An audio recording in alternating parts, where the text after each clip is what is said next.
Candida auris is an emerging fungus that has an oval-shaped morphology with several budding cells. The first reported case of Candida auris was in Japan in 2009 after being isolated from an external ear canal discharge from a patient.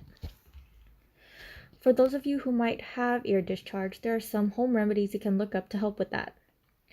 Infections have been primarily occurring in patients who have already been in the hospital for other reasons. The fungus tends to spread in a hospital setting through contaminated surfaces or contaminated equipment. However, more research is needed in order to understand how C. auris is transmitted. C. auris has been reported to cause ear infections, wound infections, and bloodstream infections. The most common symptoms of C. auris when it causes a bloodstream infection are fever and chills. However, the symptoms might not be noticeable because patients who are infected are already sick and in the hospital for another illness.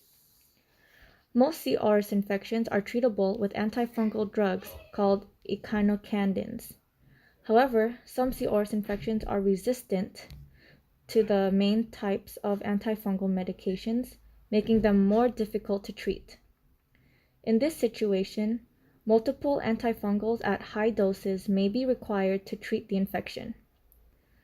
So how do you prevent getting infected with C. auris?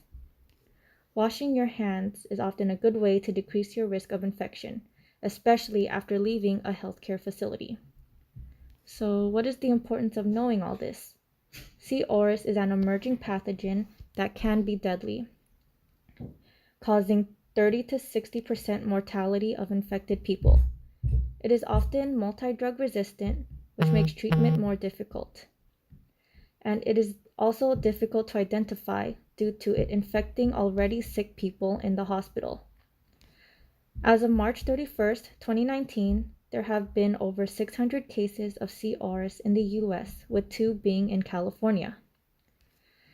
It's good to stay aware and know the new emerging diseases that are happening out there. So stay aware and don't forget to wash your hands. Thank you.